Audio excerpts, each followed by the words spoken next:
Tervetuloa Väinön nörttinurkkaukseen. Long have I waited, eli pitkään olen odottanut, että tekisin teille taas uuden videon. Star Wars The Force Awakens vietti ihan hiljattain tässä 10-vuotisjuhlapäivänsä, ja kyseessähän on minulle se ensimmäinen uusi Star Wars-elokuva, jonka olen saanut heti ilmestyttyä nähdä, ja sen kunniaksi päätin sitten katsoa päräyttää tuossa alkuperäisen trilogian ja heti perään tämän jatko-osatrilogian. Myös Sithin kostopyöri viime keväänä elokuvateattereissa, joten prequelit tuli heti silloin katsottua, ja Andorin myötä katsoin myös Rogue Onein pariikin kertaan. Eli kaikki Star Wars-elokuvat, paitsi Solo ja Clone Wars, on tullut aika hiljattain katsottua, mutta kyllä nekin on mulla vielä muistissa, joten ei hätää. Päätin siis, että minä ränkkään teille, eli pistän paremmuusjärjestykseen, kaikki Star Wars-elokuvat. Tämä video tulee sisältämään spoilereita aina siitä elokuvasta, mistä milloinkin puhun, ja ehkä muistakin, joten kannattaa olla elokuvat hallussa ennen kuin tämän videon katsot. Minulla on siis 12 elokuvaa, eli episodit 1-9, Rogue One, Solo ja The Clone Wars. Ja 12 sijan minun rankingissani saa Star Wars The Clone Wars vuodelta 2008. Star Wars The Clone Wars ei ole mikään ehkä ihan silleen elokuvamaisin elokuva, koska eihän se varsinaisesti elokuva olekaan, sillä sehän tehtiin pilotiksi tälle Star Wars The Clone Wars TV-sarjalle. Siinä siis juoni on tälleen yksinkertaistettuna se, että Anakin ja Obi-Wan ja Ahsoka, eli Anakinin uusi oppilas, pelastaa Jabban pojan Rotta the Huttin, ja siinä sivussa sitten vähän Huttien muitakin vehkeilyitä ja Sithien ja separatistien juonittelua. Tämä elokuva esittelee meille tosiaan Ahsokan, eli ihan uuden hahmon, josta ei ollut mitään tietoakaan prequeleissa, että Anakinilla olisi ikinä ollut mitään oppilasta. En nyt sinänsä tiedä tavallaan huusiko tämä juoni tässä niin kuin kokonaissaagassa, että Anakinilla pitäisi oppilas olla, koska Anakin itsekin oli vielä Obi-Wanin oppilas. Mutta kyllä siitä niin kuin sarjaan saatiin ihan hyvää uutta sisältöä, päästiin näkemään vähän Anakinin kasvua tälleen niin kuin mestarina ja jedinä. Tai no, mestarihan hän ei ollut, mutta mentorina. Ja Ahsokastahan kehittyi sitten myöhemmin oikein hyvä hahmo. Tässä elokuvassa hän on vähän semmoinen turhan nenäkäs pikkukakara, eli näsä, niin kuin suomitekstissä sanotaan.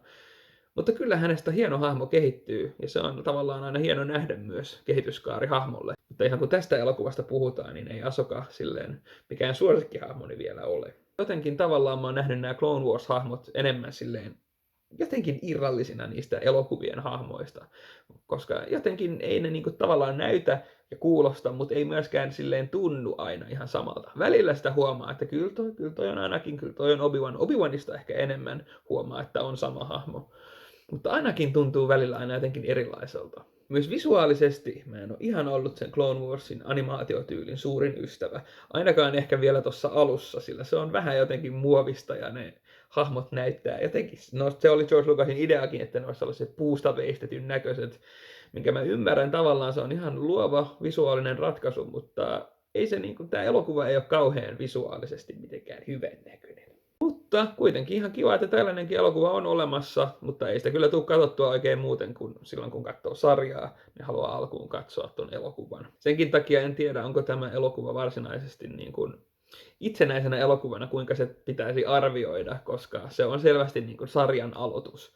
Mutta koska se on elokuvateattereissa julkaistu, niin itsenäisenä elokuvana se myös arvioidaan, ja siksi se ehkä vähän jää tähän rankingiin aika alas. 11 sijan rankingissa saa Star Wars The Rise of Skywalker, eli episodi 9. Tämä oli näistä jatko-osatrilogian ja ylipäätään Star Wars-elokuvista minulle ensimmäinen paha pettymys. Mä en ihan kauheasti tykännyt tuosta elokuvasta, sillä siinä luvattiin jotenkin niin suurta päätöstä koko 9-osaiselle saagalle, mutta mun mielestä se ei mennyt ihan maaliin. Se ei onnistunut olemaan jotenkin semmoinen tyydyttävä päätös, koska siinä edelleenkin ignorattiin kaikki prequelit ihan täysin, paitsi viljelemällä jotain meemilaineja sieltä, mitä Palpatine heitti. Ja tästä päästäänkin elokuvan suurimpaan ongelmaan, eli Palpatineen. Palpatinen paluu ei mun mielestä vaan toimi tässä, koska ensinnäkään sitä ei oikein selitetä mitenkään, paitsi jossain kirjassa tai missä se nyt olikaan, että kerrotaan, että Rey ei siis ole Palpatinen lapsen lapsi, vaan se on Palpatine kloonin lapsi, mikä tietenkään nyt ei tähän liity, koska sitä ei elokuvassa kerrota. Me tiedetään vain, että Palpatine palasi jotenkin. Mun mielestä Reyn ei olisi tarvinnut olla Palpatine. Se oli paljon voimakkaampi sanoma, mikä oli Last Jediissa, että Rey ei ole kenenkään suuren ja mahtavan jedin jälkeläinen, vaan hän on vaan ihan tavallisten aika törppöjenkin ihmisten lapsi, joka sitten itse määrittää oman itsensä lopulta ja nousee jediksi ilman mitään suurta verenperintöä. Myöskään Finn ja Poe ja muut hahmot, Rose varsinkaan, ei saanut mun mielestä ihan ansaitsemansa lopetusta. Finn vähän tavallaan, siinä vähän annettiin ymmärtää, että Finn olisi voimaherkkä ja että siitä olisi tulossa jedi mahdollisesti, mutta sitä ei oikein viety kunnolla maaliin, koska keskityttiin niin vahvasti noihin Palpatine ja Rey-juttuihin, että monet hahmot jäi siinä vähän kyllä aika statisteiksi. Että esimerkiksi just Finn, joka ei saanut ihan hirveästi mitään tekemistä tuossa elokuvassa, ja Poe, joka oli vaan vähän tämmönen action-figuuri, toimintahahmo siellä. Kylo Ren oli mun mielestä hyvä, sillä mä olin iloinen siitä, että Kylo Ren kääntyi Ben Soloksi takaisin, ja että se saatiin tavallaan toteutettua tässä, ja varsinkin tämä kohtaus, jossa se käy tämän vanhan trauman, eli Han Solon tappamisen uudelleen päässään, ja Harrison Ford on siinä mukana näyttelemässä uudestaan sen Han Solon kuolin kohtauksen, mutta tällä kertaa joka päättyy toisin. Se on mun mielestä tosi jotenkin kaunis ja koskettava. Ja mä tykkään siitä, miten Ben Solo tulee sen jälkeen, se muuttuu. Siitä heti alkaa huomata, että se on Solo. Se tekee näitä Han Solomaisia eleitä ja muutenkin. Mutta se ei sano mitään. Mun mielestä olisi ollut tosi mielenkiintoista kuulla vähän jotain niin kuin puhettakin. Edes jonkinlainen keskustelu vielä Reyn ja Benin välillä. Yksi juttu, mistä mä tässä en kanssa tykännyt, on se, miten tuntuu, että se pahoittelee jokaista Last Jedi tekemään valintaa. Tää oli huono puoli siinä, että otetaan J.J. Abrams tekemään eka leffa, toisen tekee Rian Johnson, ja sitten J.J. vetää tavallaan sen Ryanin visio mahdollisimman takas siihen omaan. Vaikka ei sitäkään varsinaisesti ollut, koska ei varmana kukaan tiennyt, että Palpatine tulee olemaan Reyn isoisä, ja että se tulee edes olemaan tässä elokuvassa. Mutta joo, esimerkiksi just se, miten tavallaan nämä nyt on pikkujuttuja, mutta kun Luke saa sen valomiekan ja heittää sen Last Jediissa, ja tässä se sitten ottaa sen kiinni, on Jedi's weapon deserves more respect. Ja Kylo Ren rikkoo sen maskin Last Jediissa, se korjataan. No tällaisia pieniä juttuja, mutta on tässä isompiakin sellaisia jotenkin niitä juonikuvioita ja sitä mihin mennään. Ja että koko Snoke tavallaan, se että sitä pahista ei ole, että annettiin ymmärtää, että Kylo Ren olisi sitten tämän seuraavan leffan suuri paha. Mutta ei ollut. Snoke tapettiin, mutta sitten tuli Palpatine somehow. Ja yksi todella iso surullinen asia, mikä tätä elokuvaa varjostaa, on Carrie Fisherin kuolema.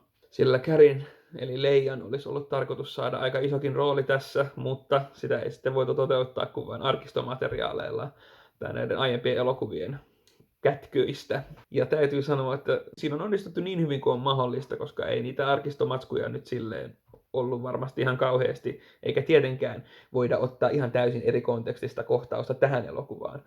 Ja ne kohtaukset, mitä on, no jotkut toimii paremmin, jotkut ei juurikaan, ne on tosi jotenkin onttoja. Ja myös näyttelijöiden reaktiot näihin Leijan repliikkeihin on jotenkin tosi outoja, koska siinä ei ole sitä vuorovaikutusta. Se puuttuu, se on tärkeä. Parempi tämä näin on varmaan kuin, että oltaisiin ainakaan mitään CGI-leijaa tehty tai sitten uudelleen kästetty. Mutta mun viimeisimmällä katselulla tästä elokuvasta mä muistin kuitenkin, että tämä oli myös parempi kuin mitä mä oon viime ajat ajatellut. Siinä oli hyvää seikkailua, hyvää huumoria. C-3PO sai paljon isomman roolin tässä. Varmaan isoimman sitten uuden toivon. Ja mä tykkäsin siitä. Siitä saatiin hauskaa meininkiä. Suuret kuviot oli aika pielessä, mutta fiilistä siinä kuitenkin oli. Kyllä se tuntui Star Warsilta monelta osin. Ja isoin ongelma tässä on se tehtiin liian hätäisesti. Jos tämä leffa olisi saanut paljon enemmän aikaa tulla toteutetuksi, tämä olisi ollut varmasti parempi. Mutta tällainen me nyt saatiin ja sillä pitää elää. Nautitaan sitä mitä on. 10. elokuva rankingissa on Solo, A Star Wars Story. Solo on ihan hauska seikkailuelokuva, mutta jotenkin ehkä tuntuu kuitenkin tavallaan vähän irralliselta, niin kuin se on tietysti tarkoitus, se on spin-off-leffa. Näyttelijät on mun mielestä tässä erinomaisia, varsinkin Hanin näyttelijä, Landon näyttelijä ja totta kai Chewin näyttelijä, suomalainen Joonas Suotamo.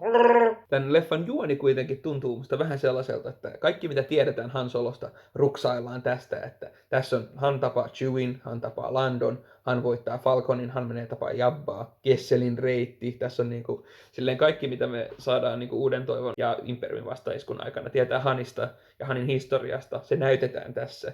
Eli ei tavallaan mitään jätetä enää mielikuvituksen varaan. Ja visuaalisesti tämä leffa on myös aika synkeä, näinkin tälleen kepeäksi ja lämminhenkiseksi seikkailuelokuvaksi. Huumorissa on ihan hyviä vitsejä, mä tykkään näistä Han ja Chewin välisistä jutuista, siinä on niinku sitä kemiaa, mitä pitääkin olla.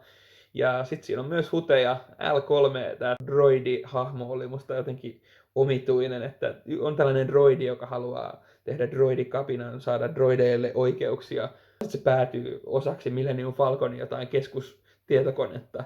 Se ei ihan mun mielestä toiminut tää. Et mun mielestä voisi olla välillä myös ihan robottimaisia robotteja siellä, mutta tietysti droidikapina voisi olla mielenkiintoinen konsepti, jos se toteutettaisiin ehkä vähän paremmin ja vähän vähemmän tolleen vitsillä. Myös muita tosi outoja päätöksiä tässä leffassa tehdään, ja kuten se, että Imperiumin joku toimistovirkailija antaa Han Sololle nimen. Mikä sinun nimesi on? Han. Sukunimi ei ole Han Solo, koska hän on yksin. Niin se ei ole musta kauhean hyvä juttu, sitä ei olisi tarvinnut toteuttaa. Ja sitten tietenkin lopussa tämä iso pommi, eli Maulin cameo-rooli. Tietysti animaatioissa oltiin jo nähty, että Maul on noussut tälleen rikollisliigojen johtoon, mutta tuli se silti yllätyksenä, että se tässä Solossa nähdään ihan niin kuin live actionissa, vaikkakin yhden puhelun ajan. Ja siinäkin on palomiekka pakko saada käynnistettyä, koska joka Star Wars-leffassa on oltava yksi palomiekka vähintäänkin. Siitä mä en oikein tykännyt, että sitäkään ei sitten viety ihan maaliin, koska Solo floppasi niin valtavasti silleen Disneyn silmissä, ne säikähti sitä niin paljon. Sitten kaikki jatko-osat, mitä sillä oltiin suunniteltu, ja tämä koko homma niin kuin peruttiin. Ja sitä ei ole vieläkään tuotu takaisin, eikä varmaan tuodakaan, koska ne ajattelee, että nyt ei tällaista niin kuin, tätä ei enää haluta. Vaikka mun mielestä sitä voisi jatkaa. Mun mielestä Lando-leffakin, mikä piti tulla, se olisi voinut toteuttaa. Joku Crimson Dawn-leffa, missä Maul ja Kira on, tai sarja voisi olla hyvinkin. Tai ihan Solo 2. Musta olisi ihan mielenkiintoista nähdä, jos ne tällainen tavallaan kevyt Star Wars-seikkailu, mikä toteutettaisiin tolleen kuitenkin hyvin ja laadukkaasti. Mutta näinkin myrskyiseksi tuotannoksi, jossa ohjaajatkin saa potkuja ja otetaan tilalle uusia. Siihen nähden tää on mun mielestä oikein hyvä ja yllättävänkin kasassa pysyvä onnistunut seikkailuelokuva, että kyllä tämän aina mielellään katsoo aina silloin tällöin. 9. elokuva rankingissa on episodi 2, Kloonien hyökkäys. Tämä on prequel, eli esiosa trilogian elokuvista mulle se vähiten hyvä, mutta mä tykkään tästä kuitenkin tosi paljon. Tässä mun mielestä muidenkin kaikkien prequeleiden tapaan on erinomaista maailmanrakennusta ja sitä politiikkaa. Mä rakastan sitä Star Wars-politiikkaa, mitä niin monet on vihannut näissä prequeleissa. Varsinkin nyt silleen, lapsenakin ne ei haitannut mua, ne oli ehkä vähän tylsiä, kun mä en ymmärtänyt mitään byrokratiaa ja tällaisia käsitteitä, joita mä en ihan kauheasti nytkään ymmärrä, mutta mun mielestä kuitenkin ennen kuin mä kiinnostuin millään tavalla oikean maailman politiikasta, Star Wars-politiikka alkoi kiinnostaa mua, ja mä olen myös oppinut oikean maailman politiikasta Star Warsin ansiosta. Palpatinen valtaan nousu kuvataan tässä silleen välivaiheena tosi mielenkiintoisesti, kaikki ne senaattijuttuineen ja sitä, miten nähdään koko ajan, kun se pikkuhiljaa manipuloi Anakinia ja pimeys valtaa koko ajan Anakinia enemmän, tulee näitä synkkiä hetkiä ja kokee suuria menetyksiä, äidin kuolema. Ja sitten tietenkin se purkautuu sitten Anakinilla aikamoisina murhasessioina. Mutta jos jostain tämä elokuva kärsii, niin mun mielestä tässä on ehkä pikkasen muovisen näköiset nämä digitehosteet. Ei mua silleen ikinä ole haitannut niin paljon kuin joitain, että prequelit on niin paljon CGI-tä.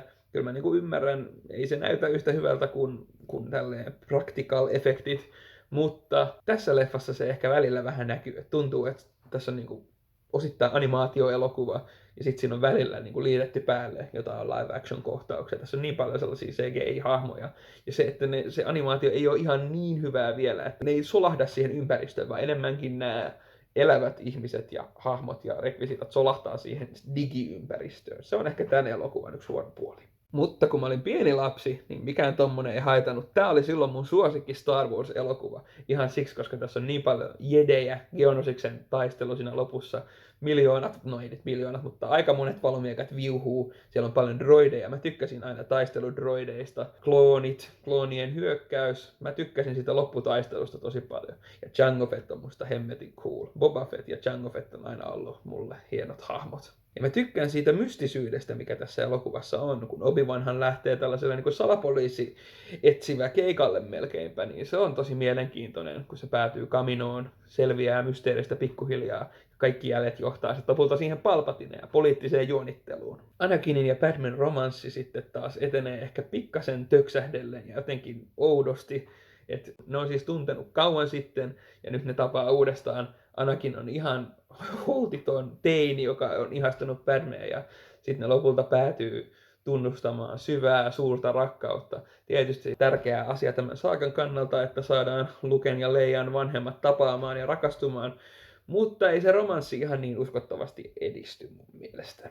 Ja jos jossain ehkä, niin tässä elokuvassa ja varsinkin niissä rakkauskohtauksissa huomaa sen paljon puhutun George Lucasin puisevan dialogin. Mutta ei se haittaa, tässä elokuvassa on paljon hyvää, toiminta, musiikki, sehän se vasta upeata onkin. Across the Stars on yksi upeimpia sävelmiä, mitä maailmassa on tehty, kuten monet muutkin John Williamsin sävelmät. Kaiken kaikkiaan tämä elokuvan rikas ja värikäs maailma kantaa mun mielestä ihan loppuun asti, ja tätä katsoo edelleen enemmän kuin mielellään.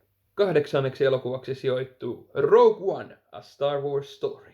Tämä on todella synkkä ja sotainen elokuva, mikä on mun mielestä ajatuksena oikein mainio, että Star Wars-maailmaan tuodaan tämmöinen oikein selvä sotaelokuva. Ja tosi rujo ja karu semmoinen, mikä tietysti on se karuus ja käytettyys on aina ollut Star Warsissa vähän niin kuin juttu, että se maailma näyttää käytetyltä, likaselta, rujolta. Mutta tässä se tavallaan sekin viedään monella tapaa ihan uudelle tasolle. Toteutus on monin puolin hyvä, mutta tässä on ehkä yksi kritiikki se, että tässä on aika paljon hahmoja ja niihin ei oikein kehenkään ehdi tutustua tarpeeksi hyvin. Varsinkaan ottaen huomioon lopun, eli sen, että kaikki kuolee, niin itse koen, että ei ehdi tutustua niihin hahmoihin niin paljon, että siitä tavallaan saisi tarpeeksi ison tunnereaktion irti, tai niin ison mitä voisi saada. Ja tälleen 2025 tämän elokuvan kohdalla on pakko mainita Andor, sillä tämähän on nyt niin kuin, voi tulkita jopa niin kuin Andor-sarjan päätöselokuvana.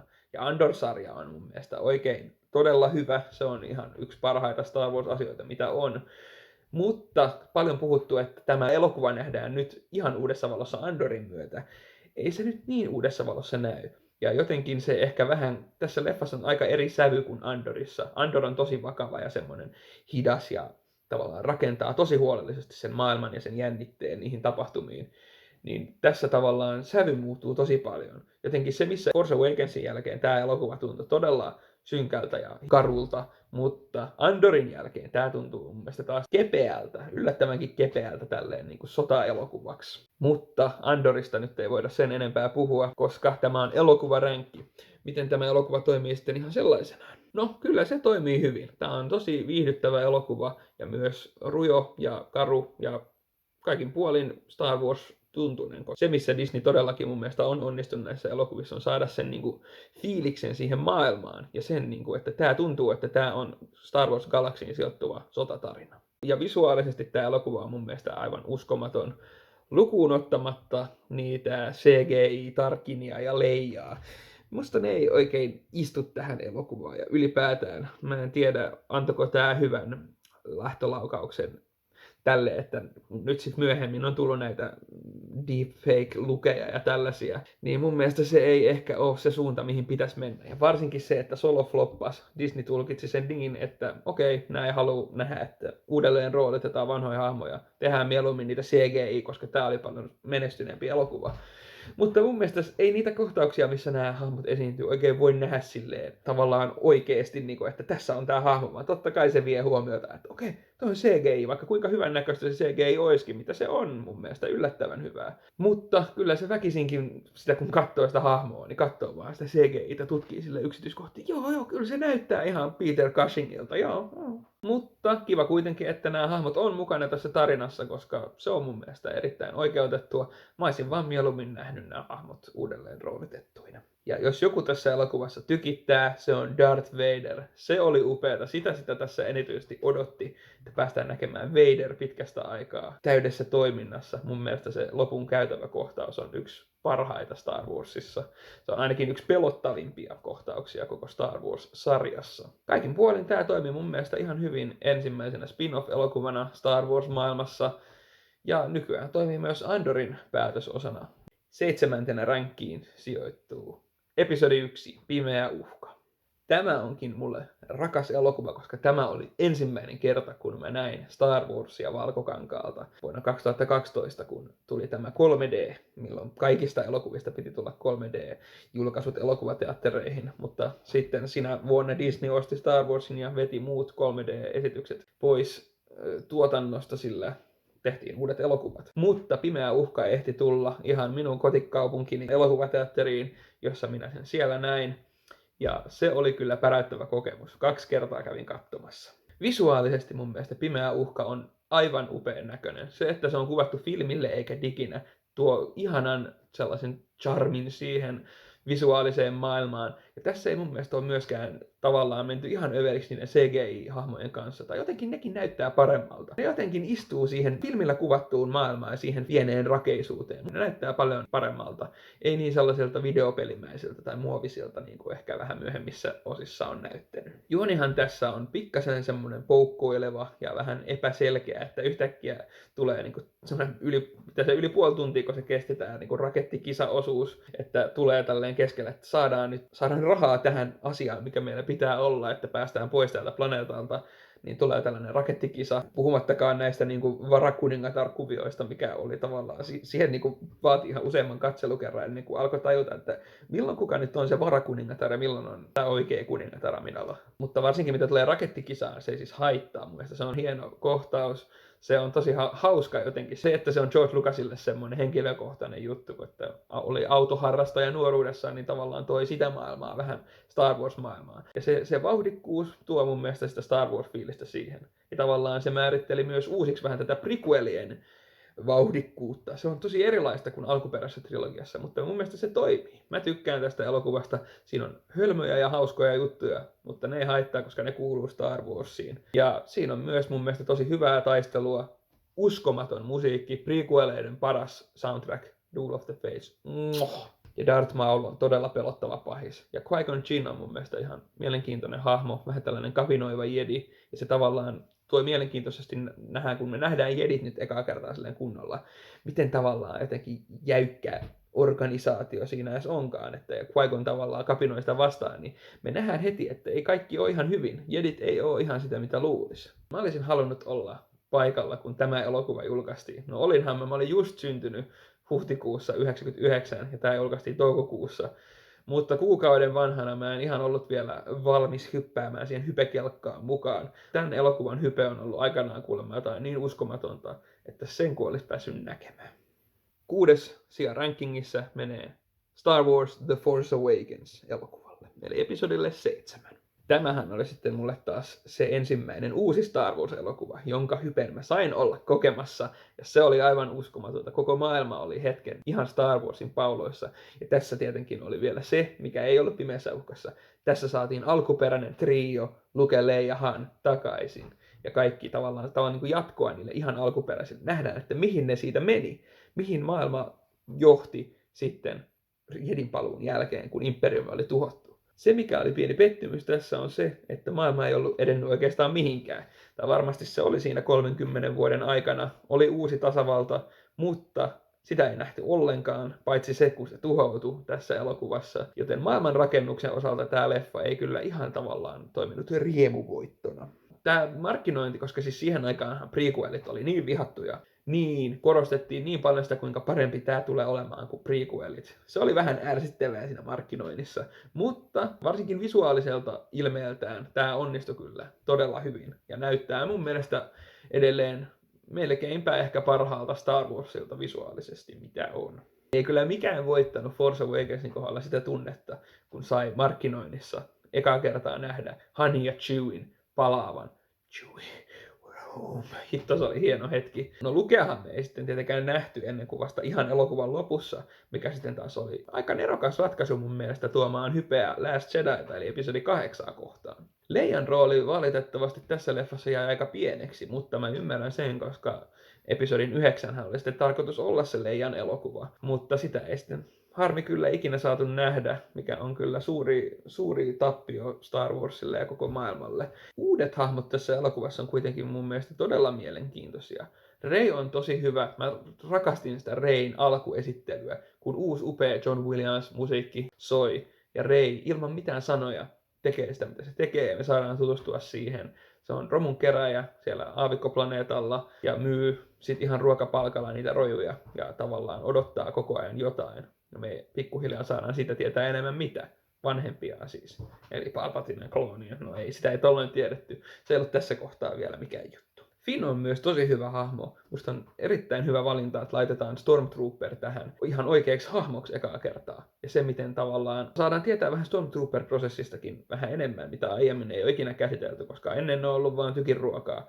Ja mikä on ehkä vähän outoa on se, että ne on tässäkin Finniä lukuun ottamatta vaan tykinruokaa. Se, miten Finnkin vaan ampuu niitä muita Stormtroopereita, vaikka se tietää, että mitä ne todennäköisesti käy läpi. Eli jos ne on niin kuin lapsena riistetty perheeltään aivopesty ritarikunnan pelinappuloiksi. Ja J.J. Abrams tunnetaan tästä sen mystery box-ajattelusta, että laitetaan näitä niin kuin mysteerilaatikkoja tarinaan. Ja sitten tavallaan tunnetaan myös siitä, että se ei aina ihan vastaa niihin. Me ei aina saada tietää vastauksia niihin mysteereihin. Ja niitähän tässä sitten on. Joihinkin vastataan myöhemmin, mutta joihinkin ei. Esimerkiksi Reyn vanhemmat on koko ajan iso mysteeriboksi, mihin tavallaan Last Jedi vastasi, mutta Rise of Skywalker perusen vastaukset. Snooken henkilöllisyyttä, siihen ei palata. Kaikki tässä jotenkin jälkikäteen kokonaisuutena tutkittuna vie siihen Palpatineen, mutta kun sitä ei mitenkään pohjusteta, niin se ei liity nyt tähän. Yritetään nyt hyvänä aikaa arvioida tätä elokuvaa ihan sellaisenaan. Ja Luken valomiekka, mistä Maz sai sen, sitä ei kerrota, eikä sitä ikinä kerrota. Se vähän ärsyttää. Ja tämän juonihan on siis monelta osin hyvinkin samanlainen kuin alkuperäisen Star Wars-elokuvan Starkiller Basea, eli uutta kuolemantähteä myöten. Ja se, mihin tämä niinku sequel-trilogia koko ajan vähän tuntuu sortumaan, on se, että tuodaan niinku sama konsepti kuin mikä alkuperäisissä leffoissa on, mutta isompana. Silleen, ihan konkreettisesti siinä on se kohta, missä on silleen, tämä oli kuolemantähti ja tämä on Starkiller Base. Joo, toi ei ihan, se jotenkin pikkasen turhauttavaa. On tässä kuitenkin myös uutta ja tavallaan ihan mun mielestä tämä on erittäin hyvä aloitus trilogialle, jos halutaan tehdä tämmöinen retro vanhasta toisintava trilogia. Ja tuttuudessahan tämän elokuvan vahvuudesta piilee iso osa. Mutta lisää uutta saatiinkin sitten seuraavassa elokuvassa rankingissa, eli The Last Jedi. Mä tykkään tästä elokuvasta. Silloin kun mä näin tämän, niin mä ajattelin, että tämä on paras Star Wars. No, nyt huomataan, että se on vasta siellä 5. Se ei ole enää mun mielestä ihan paras. Ja myöskin, koska mä just katsoin nämä jatko-osa-elokuvat, niin tämä ranking on ehkä vähän poikkeuksellisen suopea niille. Netti on täynnä niiden elokuvien vihaamisvideoita. Tässä mä vähän myöskin kehun niitä. Mä olin vähän ehtinyt siis unohtaa kaiken sen vihan myötä, että kuinka hyvä tää leffa musta oikeasti oli, koska jossain kohtaa mä tykkäsin tästä kans paljon vähemmän. Mutta tässä on oikeasti mun mielestä asetetaan mielenkiintoisia juttuja siihen juoneen. Kyseenalaistetaan niin kuin tavallaan vanhaa sopivassa määrin, mutta myös tää tuntuu yhtä lailla Star Warsilta ja tutulta kuin Force Awakens. Ja visuaalisestihan tää on totta kai aivan uskomattoman hyvä, ja hahmoja rakennettiin hyvin, varsinkin Lukea. Mä rakastan sitä, miten Lukea kohdeltiin tässä elokuvassa. Että tavallaan Lukella on ollut tämä trauma siitä, että yritti tehdä Jedi-ritarikunnan uusiksi. Ben Solo tuli ja tuhasi kaiken. Ja tavallaan se, miten Luke kantaa sitä häpeää ja vastuuta siitä. Mielestäni se on oikeastaan aika sydäntä särkevää, miten meidän rakastama Luke on tässä niinku mitä se on joutunut kokemaan, ja mä tavallaan ymmärrän sen, että miksi se on halunnut erakoitua, koska jedit tekee niin. Siksi se on myös kaunista, kun Lukelle toitotetaan tässä sitä, miten galaksi tarvii legendaa, ja tavallaan miten Luke ei itse pysty käsitellä sitä legendastatustaan, niin sitten miten lopulta Luke ymmärtää sen, ja sitten se inspiroi taas uuden sukupolven mukaan taisteluun pahaa imperiumia vastaan, tai ritarikuntaa. Luke tuntuu tosi inhimilliseltä, ja tavallaan just virheitä tekevältä, ja tuntuu, että se taakka on ollut Lukelle liikaa. Ja siksi se jotenkin, mun oli vaikea alun perin nähdä Lukea tässä Lukena. Mä näin se enemmän vaan Mark Hamillina. Mutta nyt kun mä viimeksi katoin, niin mä niin kuin näin sitä samaa Lukea, koska mä katoin niin kuin ihan peräkkäin alkuperäiset ja uudet elokuvat. Kyllä mä näen sitä samaa hahmoa. Mä näen, että miksi se olisi mennyt tähän. Ei Luke ollut mikään täydellinen todellakaan myöskään alkuperäisissä elokuvissa. Sehän oli todella haavoittuvainen ja todella impulsiivinen. Siinä oli paljon huonoja ominaisuuksia, mitkä ajoi sitä koko ajan huonoihin tilanteisiin. Niin mun mielestä tämä ei ole todellakaan niin jotenkin vastoin Luken hahmoa, mitä sanotaan. Mun mielestä tämä on yllättävä suunta Luke Skywalkerin hahmolle. Ja tavallaan se puhuttelee meitä faneja myös siinä, että miten me tavallaan, meidän odotuksia siitä, että millainen Luke Skywalker on kaikki nämä vuodet. Sen pitää olla legenda, mahtava, se tuhoaa First Orderin kokonaan yksin. Mutta ei se mene niin, kuten Luke itsekin tässä sanoo. Vaikka lopulta se sitten periaatteessa menee niin, mutta ei se tietenkään sitä yksin tee. Mutta se voi tavallaan inspiroida ja innoittaa muita kapinoimaan. Ja se on tavallaan mun mielestä se Luken hahmon sanoma tässä. Tässä on mielenkiintoisia tällaisia meta-sanomia näissä elokuvissa, niin kuin Kylo Ren. Tiedettiin, että jos tehdään pahis uuteen trilogiaan, ei se voi olla yhtä hyvä kuin Vader, niin tehdään se, että se tiedostaa sen, että se haluaa olla yhtä hyvä kuin Vader. Ja Lukessa myös. Ei me voida tehdä Lukesta semmoista täydellistä sankaria, joka tappaa kaikki tieltään ja pelastaa päivän, vaan sellainen, että se on ollut sille taakka tämä sankarin status. Mä tykkään siitä. Mun mielestä tämä Luke on hoidettu hyvin. Leia on tässä vähän sivussa myös. No Leijahan on toki tajuttomana suuren osan elokuvasta.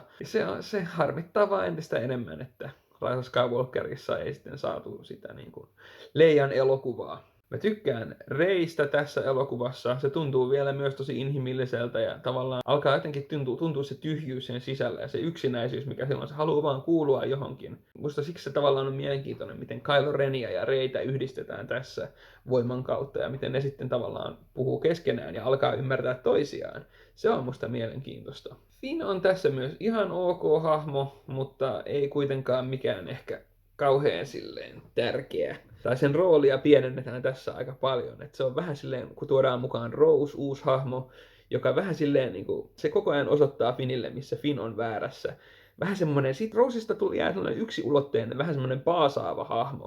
Mä olisin toivonut ehkä siihenkin vähän enemmän jotain niin kuin kontekstia ja vähän silleen tarttumapintaa tähän hahmoon, samaistumispintaa enemmän. Vaikka tietysti on sillä vähän taustatarinaa, tulee köyhistä oloista, just menettänyt siskonsa. Mutta sitten tavallaan se, miten se vähän silleen komentelee Finniä tässä, niin se jotenkin, se ei auta siinä, että saataisiin tavallaan tuntea sen suru siitä siskon menettämisestä. Voimasta nähdään myös uusia ominaisuuksia, niin kuin tämä Reyn ja Kylon yhteys, ja myös tämä Luken lopun, missä hän tavallaan projisoi itsensä tähän taisteluun. Muistan, että olin aika hämmentynyt siitä alun perin, koska meillä kaikilla oli tavallaan syntynyt oma käsitys voimasta ja tuntuu silleen, that's not how the force works, mutta miksei se voisi toimia noinkin? Kyllä se tavallaan silloin joka leffassa on tullut aiemminkin uusia ominaisuuksia. Mä tykkäsin myös siitä, että Rey ei ole kenenkään merkittävän hahmon tai tutun hahmon lapsi, vaan se on vaan niiden alkoholisti vanhempien lapsi, jotka on myynyt sen pois, ja Rey on sitten itse saanut tehdä oman tulevaisuutensa. Se sai jotenkin tuntemaan sen, että kenestä tahansa voi tulla jedi, ja se loppukohtaus vaan korosti sitä, kun tämä harjapoika otti sitten sen harjan voimalla ja meni katsoa auringonlaskuun. Ne kertoo tarinoita Lukesta, tai ei se ollut auringonlasku. Siitä tuli tunne, että kuka tahansa voisi olla jedi, jopa minä. 4. elokuva rankingissa on episodi 3, Sithin kosto. Tämä on aivan loistava lopetus esiosa-trilogialle ja selkeästi sen vahvin osa. Se koko tämän esiosa-trilogian rakentama poliittinen jännite ratkeaa niin jotenkin dramaattisesti, kun tulee kaikki nämä Palpatinen käsissään pitämät langat ja manipulaatiot, Anakinin turmeleminen pahaksi. Tämä on tosi dramaattinen ja mä tykkään. Se on tosi jotenkin ottaa niin isosti sen suunnan, minkä se haluaa ottaa, eli tämän synkkyyden ja dramaattisuuden. Mutta sitten tässäkin on niin kuin paljon sellaista hauskaa toimintaa alussa varsinkin. Loppu nyt on tietenkin ehkä synkimpiä juttuja, mitä Star Warsissa on tapahtunut. Tasavallan tulo imperiumiksi jotenkin ratkaisee sen poliittisen jännitteen. Mä olisin jopa kaivannut niitä, tässä oli siis kuvattu kohtauksia, missä Padme tekee tätä niin kuin alustaa muiden senaattorien, muun muassa Mon Mothman ja Bail Organan kanssa kapinaliittoa. Ne olisi voinut olla aika hyvät pitää tässä elokuvassa, koska sitten olisi jotenkin tullut semmoinen kiva pieni yhteys Luken ja Leijan tulevaisuuteen kapinallisina. Niin se olisi ollut kiva, jos ne olisi pitänyt sen, koska Padme nyt ei tässä paljon muuta sitten ollut kuin silleen Luken ja Leijan äitinä. Tavallaan se, mikä saa Anakinin pelkäämään Padmen puolesta ja saa Anakinin sitten lopulta kääntymään pimeälle puolelle. Että toi olisi tavallaan tuonut Padmellekin kivaa lisää tekemistä tähän. Dramaattisia käänteitä tämä tarjoilee ihan niin kuin kultatarjottimella. Käsky 66. Se on synkintä, mitä Star Wars on ollut. Ja jotenkin se montaasi, missä jedit kuolee ja kloonit kääntyy niitä vastaan, on ihan sydäntä särkevä. Ja se jotenkin se vahva, valtaisa epätoivon tunne, mikä tässä elokuvassa on. Se, ja miten lopussa se kuitenkin vikassa ihan viime hetkellä kulminoituu uudeksi toivoksi. Ja se, että se loppuu sinne Tatooinen auringonlaskun alle, kun Luke tuodaan kotiin. Niin se jännite ja se epätoivo ja se lopun toivon kipinä, se pieni kipinä, mikä sinne jää, se luo ihan oman leimansa tähän elokuvaan ja tuo sen oman fiiliksensä. Että se tavallaan ui niin syvällä siellä synkkyydessä ja dramaattisuudessa. Juman kautta ne taistelee laavassa, vanhat veljekset toisiaan vastaan. Ihan älyttömän dramaattista. Ja sitten se pieni toivon kipinä, mikä sinne kuitenkin jää, se on musta niin kaunis. Ja digiefektit on tässä mun mielestä silleen jonkun verran parempia kuin kloonien hyökkäyksessä. Aika huomattavastikin itse asiassa. Mä näin tän ensimmäistä kertaa nyt keväällä elokuvateattereissa, minkä myötä mä oon nyt nähnyt kaikki Star Wars-elokuvat myös Valkokankaalta. Ja sen elokuvateatterikäynnin jälkeen musta tuntuu, että nyt mä oon niinku vasta nähnyt tämän leffan. Sillä jos jotain Star Wars-elokuvat pohjimmiltaan on, niin täydellistä elokuvateatteriviihdettä. Tarkimmat saattaa tässä kohtaa huomata, että mulla on käsittelemättä enää 3 elokuvaa, ja kas vain, en ole vielä käsitellyt yhtään alkuperäisen trilogian elokuvaa, joten tässä asiassa mä olen nyt tylsä fani, ja totean, että alkuperäinen trilogia on kuitenkin se paras. Mutta mikä on järjestys? No, siellä 3, Jedin paluu. Siinä missä kloonien hyökkäys oli ihan lapsena mun suosikki, niin Jedin paluu oli mun teini-iän ykkös Star Wars-elokuva. Se dramaattisuus ja se mahtipontisuus, mikä siinä tunteikkaassa Luken ja Vaderin ja keisarin loppukohtaamisessa on, niin kaikki se on mun mielestä edelleen parasta Star Warsia. Tää koko keisarin ja Luken ja Vaderin kohtaus on mun suosikkikohtaus koko Star Wars-sarjassa. Siinä on vaan jotenkin kaikki, mitä Star Warsissa on parhaimmillaan. Panokset on ihan uskomattoman kovat, ja sitten jännitettä on ilmassa, ja uskomaton musiikki kruunaa kaiken tämän. John Williams panee kyllä parasta Jedin paluussa. Siinä on ehkä mun suosikki soundtrackeja kyllä aika paljolti.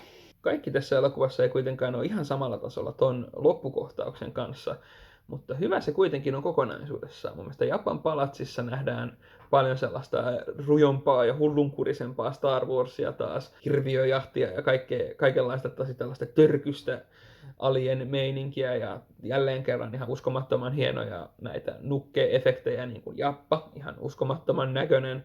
Ja se avaa elokuvan mun mielestä tosi omintakeisella tavalla. Jos jotain kun Jedin paluuta ajattelee, niin miettii, niin mulle se on yleensä Jabba ja sitten tää lopputaistelu. Endor on myös musta erittäin kaunis planeetta ja evokit, ne on sympaattisia ja tavallaan hauskaa idea tää, että tämmönen natiivipartisaani-armeija vastaan suuri imperiaalinen koneisto. Toinen kuolemantähti on musta kuitenkin ehkä pikkasen halpa veto, ja se ehkä tavallaan jollain tavalla aloitti sitten myöhemmän trendin, mitä Disney sitten oikein kunnolla harjoitti, eli että tehdään niin kuin sama juttu kuin aiemmin, mutta vaan isompana. Mun mielestä Luke ja Vader kehittyy hahmoina tosi hyvin tässä, ja tavallaan tää koko niiden isä-poikasuhde on hyvin tapetilla. Mutta sitten jotkut hahmot jää ehkä pikkasen toimintafiguurien tasolla, erityisesti Han Solo, sillä nyt ei kauheasti muuta tekemistä ole tässä kuin taistella. Leijalla ja Lukella on taas myös hyviä tällaisia sisarellisia kohtauksia, tai ainakin yksi tai ihan pari. Mutta että Leijan ja Hanin hahmot jää ehkä kuitenkin pikkasen statisteiksi tässä, ottaen huomioon, että tämä on vielä tämmöinen trilogian päätösosa, niin olisi tavallaan Hanille olisi joku oma juttu vielä ollut hauska nähdä. Monella tapaa efektit on tässä elokuvassa myös kehittynyt aiemmasta, mutta jotenkin kuitenkin esimerkiksi avaruustaistelut mun mielestä ne näyttää ehkä pikkasen paremmalta Imperiumin vastaiskussa. Tässähän on myös niin kuin ensimmäisiä tai varhaisimpia tietokone-efektejä käytössä, kuten ilmeisesti se, että valosapelin saa niin kuin silleen, että se ei vaan niin kuin lävähdä siihen ruudulle, vaan se niin kuin kasvaa sieltä kahvasta. Ja sitten nämä Force Lightning Palpatinen, mikä on muuten hieno uusi voimaominaisuus. Mutta tämä elokuva päättää alkuperäisen trilogian musta kuitenkin juuri sen ansaitsemalla ponnekkuudella. Ja tämän pariin on aina ilo palata. Toista paikkaa pitää alkuperäinen Tähtien sota, eli Uusi toivo, episodi 4. Ennen mä pidin tätä elokuvaa mun suosikkina, mutta sitten mä jossain kohtaa jouduin toteamaan, että se on jotenkin vielä ällistyttävämpää, miten Imperiumin vastaiskussa pistetään tästä vieläkin paremmaksi. Mutta mä en voi sanoa tästä muuta kuin, että tämä on täydellinen elokuva. Ja sanonpa tässä nyt vähän muuta. Tämän elokuvan tarina on yhtä lailla mun mielestä täydellisesti mallinnettu esimerkki tästä Hero's Journeystä, eli sankarin tarinasta, missä niin on tämä Luke, joka on epätodennäköinen sankari, nuori maalaispoika, joka sitten ajautuu isoon seikkailuun ja lopulta tuhoaa kuoleman tähden ja pelastaa kaikki. Yhtä lailla tarina on täydellinen, kun efektit on ollut aivan uraa uurtavia. Siis se on ihan käsittämätöntä ajatella, miten monta asiaa tämä elokuva on tehnyt ekaa kertaa, ja miten hyvin se on ne tehnyt, ja miten hyvin ne pitää paikkansa vielä tälleen 2020-luvullakin. Nämä ajoittaiset tällaiset 70-lukujutut jotenkin vaan lisää sitä charmia tähän niin kuin jotenkin osittain nähtävä 70-luvun muoti, ja tietty semmoinen, vaikka Darth Vaderin tämä paneeli on jotenkin just semmoinen, näyttää jotain 70-luvun kauko-ohjaimelta, mutta ne on niin jotenkin määritellyt sen, miltä Star Wars näyttää. Se on niin iso osa sitä charmia, mitä tässä on. Että se on just, nämä setit on kasattu niin kuin saatavilla olevista materiaaleista. Niin kuin aseet on tehty jostain vanhoista toisen maailmansodan aikaisista pyssyistä, mihin on lisätty jotain random osia jostain. Ja niin kuin valomiekka on tehty jostain kameran putkesta vai mistä se oli. Se on rakennettu ihan silleen saatavilla olevista osista.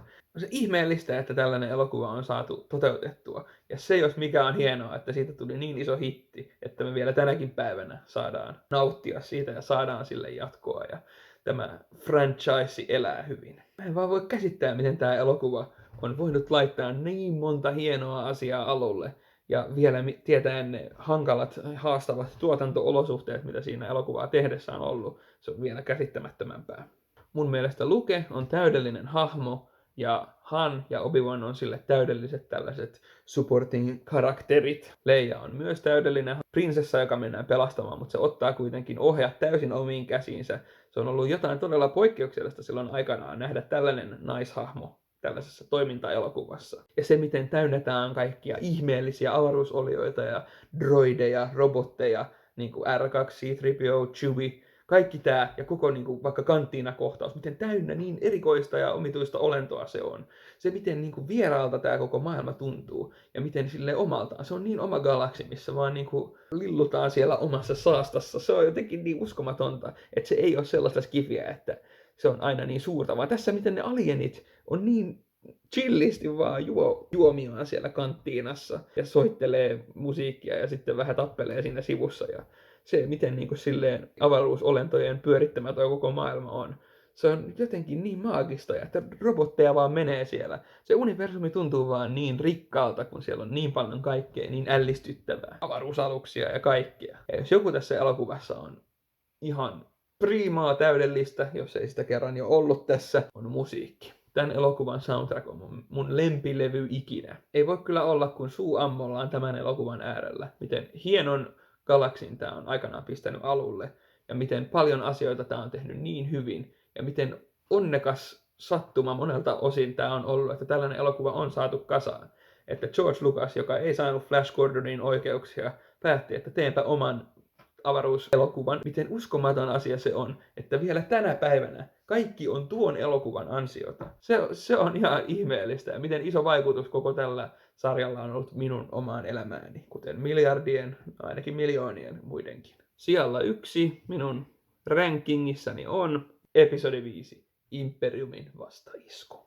Kyllä, täydellisestä elokuvasta onnistuttiin pistämään paremmaksi, ja Imperiumin vastaisku kyllä onnistuu valitsemaan ne oikeat suunnat, mihin tätä sarjaa kannattaa viedä, sen sijaan, että oltaisiin lähdetty toistamaan vaan alkuperäisen elokuvan juonikuvioita, mutta huonompina ja laimeempina. Tämä onnistui täydellisesti viemään sitä erilaiseen suuntaan, ja tämä mun mielestä määritteli sen, että millainen tämä sarja tuli sitten lopulta olemaan, ja mikä on tavallaan Star Warsia. Sitä määriteltiin niin paljon myös tässä jatko-osassa. Planeetat on jälleen jotenkin niin uskomattoman kekseliäitä, ihmeellisiä ja myös karuja, niin kuin vaikka Dagobah, ihan uskomaton Räme ja Hoth ja Bespin pilvikaupunki, ihan uskomattoman kaunis. On niin paljon kauniita ja niin rumia paikkoja, ja se on niin hienoa, koska se kuvastaa koko maailmaa. Ja juuri siellä Dagobahilla mun mielestä piilee yksi tämän elokuvan suurimmista onnistumisista, eli Yoda. Siis tää hahmo on painunut niin syvälle popkulttuurin kuvastoon, että mä en voi oikeasti ajatellakaan, miltä se on tuntunut silloin aikanaan, kun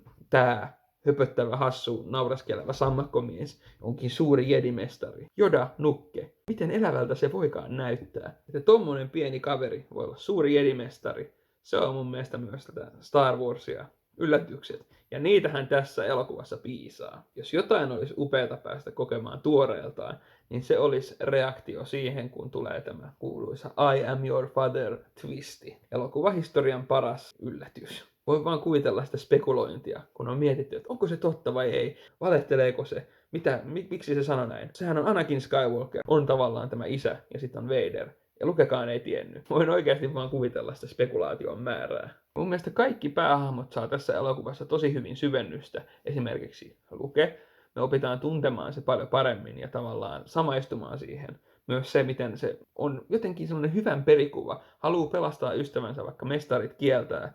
Ja se kuitenkin tekee, mikä siitä on oikein.